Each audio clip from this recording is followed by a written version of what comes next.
afternoon, everyone. We're here with the Minister of Transport and Tourism, none other than the Honorable Kenneth Bryan. He's going to be sharing a little bit with us as the Minister of Transport. I thought it was fantastic that he recently had the opportunity to travel over the holidays. And so he's going to be speaking a little bit with us this afternoon about his travel, how he found it compared to, exit versus entry requirements. He actually got a real life, opportunity to sort of run through the protocols, both in the Cayman Islands and headed to the UK. So good afternoon, Minister. Thank you so much for joining us today. Thank you, Sandra. It's a pleasure. It's good to be back home and back on CMR. So I look forward to the discussion.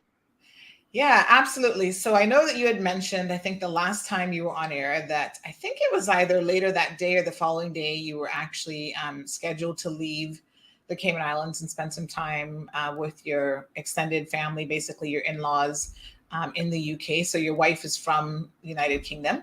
And when was the last time you actually traveled anywhere? Have you traveled during COVID at all? Or is this the first time since? No, first time since. I think. Well, we traveled to Cayman Brac, but that's within islands. So this is the first time since February of 2020 when COVID had started, just that March when we shut down. So at that time, I was in opposition.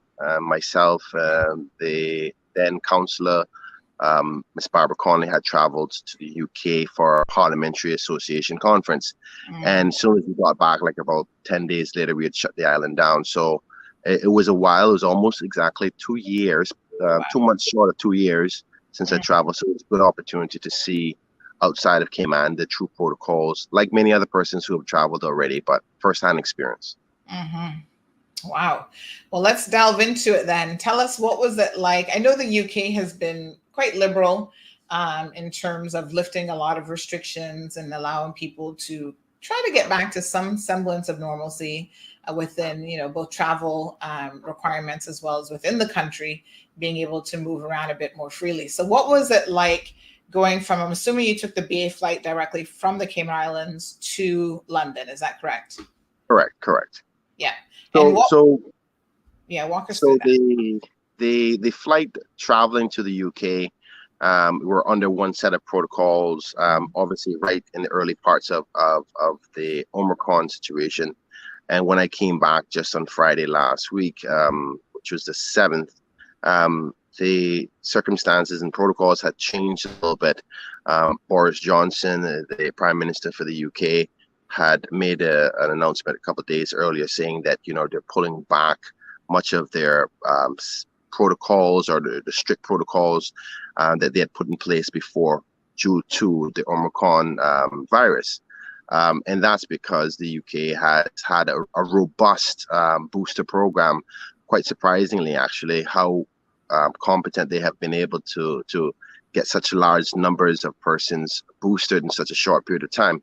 And I think that's one of the key things that we need to do here in Cayman in order for us to make the necessary steps moving forward to start to reduce some of these restrictions as well, because we recognize the restrictions put hurdles in the way for economic movement, for travel and freedoms of the average person. So when I left Cayman, when I arrived, I had to do a test at the airport, which was really quick. There was a test that we just did a PCR test, but it was actually on one of the lateral flow things. I don't understand that, but they stopped my mouth and my nose, not all the way up in my brain. I never did have one of those ones that everybody used to complain about. And I went straight back to my apartment, and I had to stay there for 48 hours until I got an email saying that I was negative. And I got it like around the 46th hour. So we were just chilling, myself and the family, until I got my negative, and then went on about my day. No testing after that, no nothing. Obviously, totally opposite of what we do here in Cayman. And then when I was coming back, well, let me talk about the experiences within it while I was in the UK. But a lot of people were wearing masks. Some people weren't. Most of the restaurants were still doing similar things like us. You wear a mask to get in. Once you get there, you sit down, you can take your mask off and you can eat. Mhm. A lot of personal responsibilities based on the individuals as well as businesses and taking their own safety protocols. But I must say that I saw a heavy marketing program for boosters everywhere you went. It was get Right. your booster, get your booster, get your booster. They actually had some mobile vehicles, and I'll send you that via WhatsApp so you can bring it up. But they Mhm. actually had mobile vehicles giving people vaccines and boosters just on the high street at the malls. And I Mhm. found it rather interesting. And they had obviously employees there saying like, if you feel bad, just come over and let's talk. Tell me what's happening. And offer an appointment to get your vaccine, or you can get it right there. Then, so it's almost like a mobile clinic, just moving around. And every mall and high street that I went to, I saw one of them, which Right. was they were on the ball with trying to react quickly with any kind of protocols whenever these situations happen, because the time you take to make a decision is obviously important, because if you lag on your changes as the viruses come up and go down, then Mhm. you could, like, say for instance, right now I think we're lagging behind in respect to Omicron. At first we started very hard and strong in respect to our protocols, rightfully so, because nobody knew exactly where we were with Omicron. But I think it's time for us now to reduce some of those restrictions, because the evidence that I've seen so far doesn't support where we're at right now. And I think that I'm looking forward to our first meeting as government in caucus today, so we can discuss some of those things, because we still continue to hear the cries of many persons with their own personal freedoms, as well as the business community with the ability to operate functionally, and make a profit and offer job opportunities for Caymanians with Mhm. these restrictions in place, at the same time staying safe. So Right. I think that we rightfully took some decisions in respect to Omicron, particularly through the party period, Mhm. Christmas and New Year's. And I appreciate what the business community and the bars and restaurants had to deal with that, and they complied, and with the 12 o'clock shutdown hour. And but they lost a lot of opportunity as a result of that. And now with the numbers coming back, we see that we still have a low number of persons in hospital, even Mhm. though our numbers of cases are higher. But this is indicative of what we're seeing with Omicron. And it's no longer about getting the virus, in my humble opinion, but more so, how does the virus affect you? Right. I think it's time for us to start to move our viewpoint, not whether you got the virus. And Mhm. I mean, because the whole country can have the virus if nobody's in the hospital, well, then what's the point? So our Mhm. focus has to be on the hospitalization. And as you remember, when we were dealing with Omicron before dealing with Delta, sorry, before the Christmas period, we had what is perceived to be a more severe virus, and we had looser protocols. Mhm. And our highest number of hospitalization was, I think, was 29 at that time. And now we have starting to emerge as the predominant virus, which is Omicron, which is less harmful, even though it's more potent. I mean, not potent, more transmissible. Um, Hence the reason that the high numbers, but less people in hospital. So if we were here with a more dangerous virus with this level of protocols that matched it, and then we had another virus that comes along that is less severe, but we Mhm. have higher protocols, it doesn't match up. So it's time for us now to truly reflect on what our current protocols. Say, for example, I think it's time for us to start considering children below age 5 Mhm. to take the status of their parents. I think that we should go back to some of the policies in respect to the lateral flow, whereby before, if you had a positive in the household, but other persons who are vaccinated are negative, they can move around, because Omicron is not shown to be as severe as what most of us have thought. Obviously, Mhm. we have to take that guidance by our new chief medical officer, um, Dr. Newton, and I look forward to hearing from her soon. Today is our first business day back in government since the new year, so hopefully Mhm. we'll hear from them and start to make some necessary changes. For example, I'm actually in quarantine right now, not Mhm. because I'm positive, but because my daughter, my youngest daughter, is actually not vaccinated, because she can't be vaccinated. She's not old enough. Mhm. So as a result, once you have one member of your family who is not vaccinated, you all have to quarantine together, because I'm vaccinated and boosted. So is my wife and my older daughter as well. So these types of restrictions, and I'm feeling what most people feel now, because thankfully I have enough access to LFTs. We've tested almost every single day, and we continue to be negative. And I was actually concerned. I thought I was eventually one of us was going to get it, but we managed to go through the whole process into the community, in the UK, through the airports that are fully booked, fully crammed, and we didn't get the virus, which shows you that though millions and millions of people travel, not everybody gets the virus, right? Like, I mean, there's a small, I think the average percentage across the world of persons getting the virus, I think, is between 7 and 10%.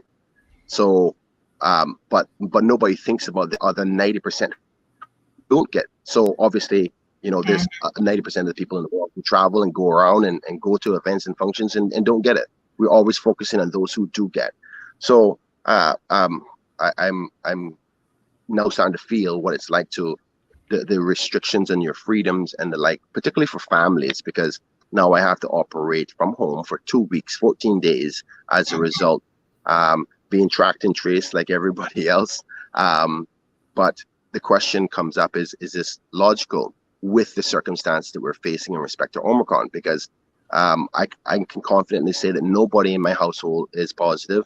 And the chances of us becoming positive, and I landed on Friday and today is Monday, the likelihood of us coming positive within the next couple of days are very, very slim. But the protocols are what they are. But what it does is, me as a policymaker, as a representative, as a member of cabinet, is to say, okay, I feel and understand exactly what people are talking about, and challenge and question our medical advice to say, but here's what I've seen, here's what I haven't seen. But the advice is always on the small percentage of possibilities of it does getting out. So, but I think that what I'm trying to say is there's room for change, to loosen some of the restrictions that still allow some freedom, but still control the potential of what this virus can do, and still able to do in our community. But yeah, so that's where we're at. Yeah, and I think last week as well, when the premier was on for Impact Wednesday, he did make mention of the fact that the PAC government is in constant discussions about how to move the needle and what they need to do. And he also made mention of sort of the younger under fives who tend to, be very closely aligned with the parents in terms of their COVID status and so forth. So, but tell us, what did you get to enjoy in the UK, Kenneth? I mean, surely you were out and about. Did you do any shopping while you were there? Were you able to hit a mall for the first time in 2 years? Yes, I certainly did. I apologize, Sandra. I'm just trying to send you these two pictures. Okay. There you go. Of the COVID van that we saw on the high streets when we shopped. Yes, I did a little bit of shopping, not too much. A couple of new ties so I can look appropriate when at work. Not too much, but it was more focused on the kids, making sure they saw their grandfather. They wanted to spend some time with my sister who lives over there as well, and just get a mental break, an opportunity to refresh and go, okay, the rest of the world, how do they see it? How do they feel it? And how they're responding to it? In a normal sense, sure as a politician. Yeah, I'm sure you missed out on the Cayman beef, but what's a typical English Christmas dinner like? Well, I can't even think now, because I actually had Christmas dinner with my in-laws, and they're actually Irish, not English. But but the traditional English dinner is turkey, and I had some bacon and cabbage.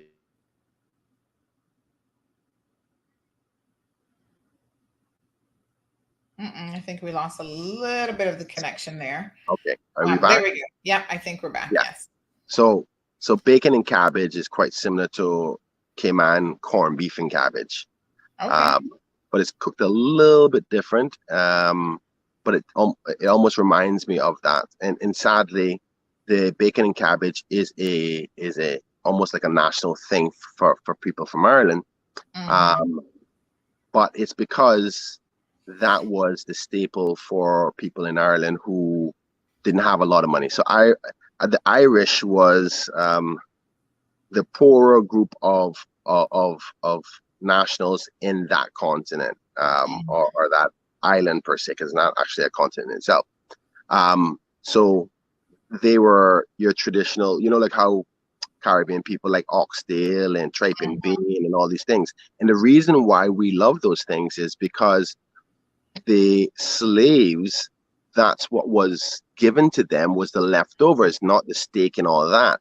So it's quite similar to in the Irish, where their staple was potatoes, cabbage, and bacon, because those are the things they had access to. Because believe it or not, there was actually Irish slaves as well. So anyway, sorry for the long history lesson there, but yeah, bacon, cabbage, and turkey was the Christmas dinner. Okay, wonderful. Now, no snow while you were there? No, but it was surely chilly. I was definitely looking forward to coming home. I was like, I had enough now. And I really appreciated home and the heat. I remember one day the sun poked its head out, and I just stood there and faced the sun and went like this. Oh, that feels so good. So, just a raise. It was so cold, but just a raise on your face was an amazing feeling.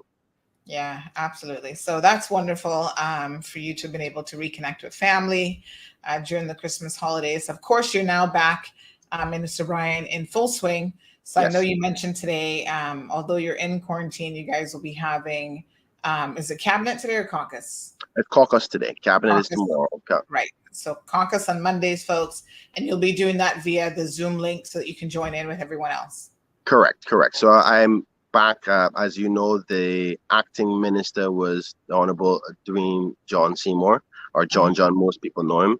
And once I am back on Ireland, I have to be back in my role. So I will be joining the team via Zoom. So though I am in quarantine, I'm still functioning. The only problem is that I can't be out in my community until the 14 days is over. So I asked my constituents to be patient with me. I know I've been gone since the 21st of December, and now I'm stuck for another 14 days, even though I'm back on. But as soon as I get out, I'll be back in the community so everybody can see me. First thing I'm going to do, though, is get a haircut, because my hair is really yeah. That's one thing I didn't want to do over there, was get my haircut, because though everybody is okay and comfortable, a haircut is a very personal thing where you're right next to somebody quite often, and you can't cut your hair with a mask on, right? So it's quite so I chose not to do that. Right. Okay. And I must say that, I had some friends who traveled to Jamaica. They're now in quarantine because, unfortunately, despite having that negative PCR test, coming on Cayman Airways, coming back in, 2 days later, they had a lateral flow test, showed that they were positive, went in and got the confirmation, and they were indeed positive. So now they have to be stuck in quarantine. They're quarantining alone with no kids. I think they can do the 10-day option. But still, it just goes to show you that this virus can be a little bit tricky in terms of detection. So although, 3 days prior, PCR test didn't pick it up, by day number 3 or 4, a lateral flow test was able to pick it up. So, what would you say to people who have access to lateral flow tests? Would you recommend just sporadic testing as often as you can, just to know your status? Yeah, I think that what I've been able to do, it depends on the supply of lateral flow tests I have. If I could do it every day and I can afford it, then I would suggest you do it every day, because that's the best way to do it.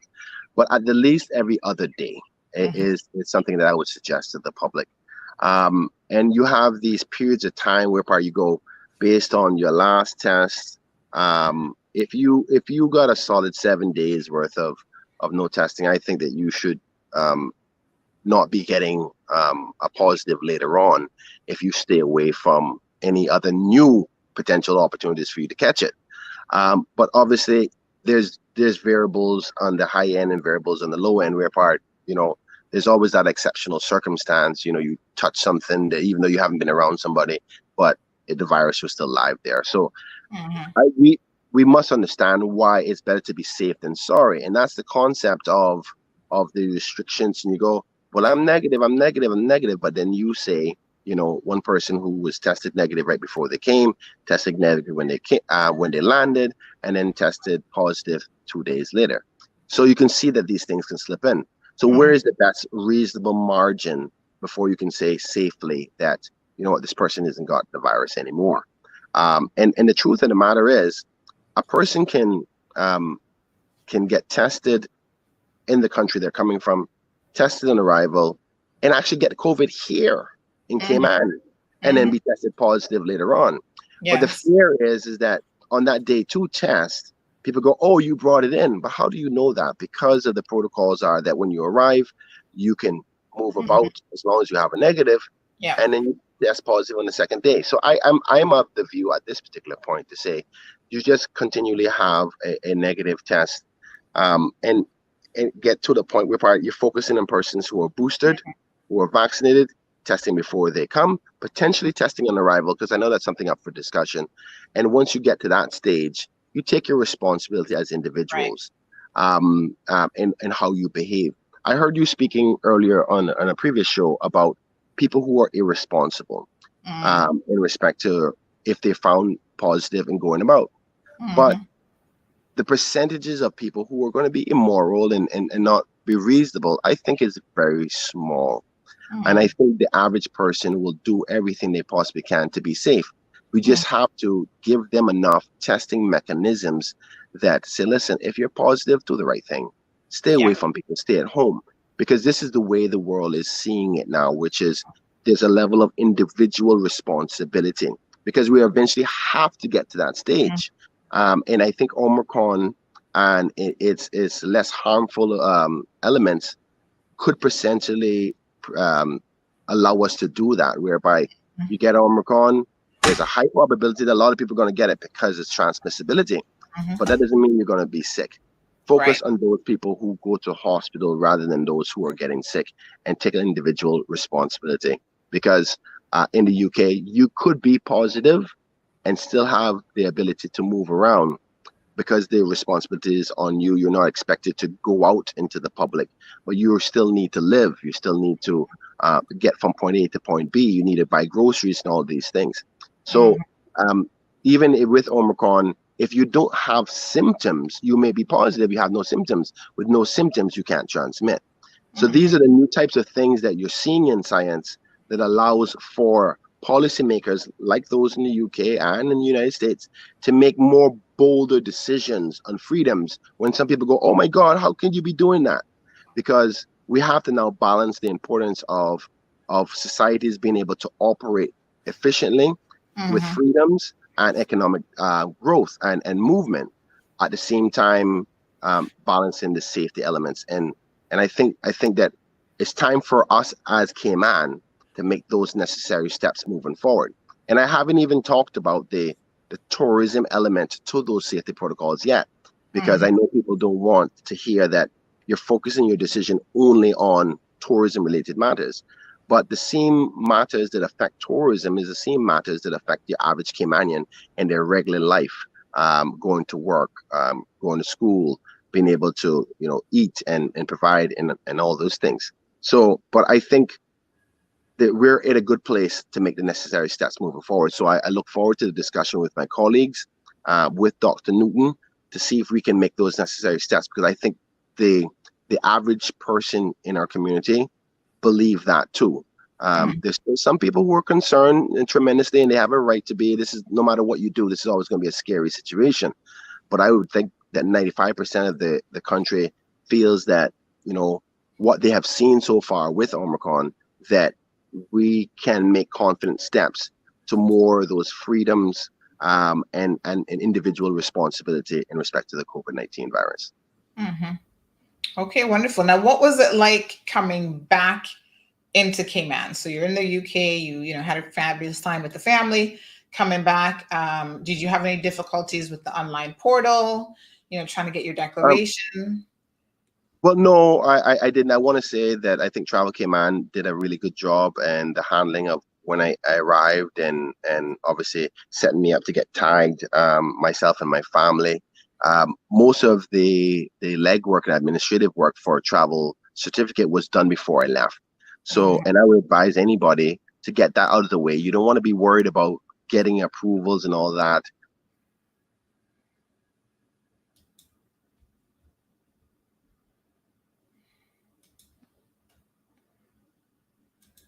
I think we cut out there for a minute, but Yeah, that's okay. You're back. you get travel approvals up to a month or up to 3 months, and I think it's always best to get those done beforehand. So I had mine done before. Another thing I would advise public is that if you're vaccinated, try to get your QR code. The HSA has provided that option. I don't think as many people are taking up that option, but it's important, particularly for travel, because one of the things that they don't want to see is no certificate. They don't want to see no HSA card or anything like that. They're like, can you show me your code? And thankfully, in respect to my vaccine, I've always had a scan code, and all I had to do was show it on my phone, boom, and it was easy processing, because you don't want to be worried about those things. So if you're vaccinated, try to get yourself signed up to HSA portal, where you can get your QR code stated for yourself. But in respect to your question, coming back home, it was good. I mean, sadly, I have to be in quarantine, but I respect the rules and the law, and the reason why we create them. Hoping that we can get some of those things changed soon. But Travel Cayman has done a very good job tagging us. When we got in, we all had a phone, and the very next day they called to check to see if everybody was okay. They gave me a hotline number to call if I had any issues. But I must say that access to for instance, I have no money. I only have my card. So God forbid I wanted a delivery. I have to pay by card. So I can see the difficulties of the freedom, even if you're in isolation. Like, for people who may not be as prepared for online things like cards, emails, and all those things, life would be difficult for them and frustrating. Thankfully, you can pay for most things by your card. Prepay for them. So if I have any delivery to the house, just drops it at my front door. They leave, I come outside and I pick it up, and then we're okay. So the protocols are as expected, and I'm happy that Travel Cayman is doing what they're doing. I know that there is some frustrations with the back end protocols, or if you are found positive for visitors, because if just imagine you're going away and you're found positive on vacation, which is one of my biggest fears, is what will happen, and being stuck in a country positive with no symptoms, especially when you think there's nothing wrong with you. It just so happened that you got caught where you're not symptomatic, you get that mild little amount. And our protocols here is that you have to stay in quarantine. When you're coming from another jurisdiction where they're a little bit looser with their safety protocols, because they're following the science more rapidly than we are.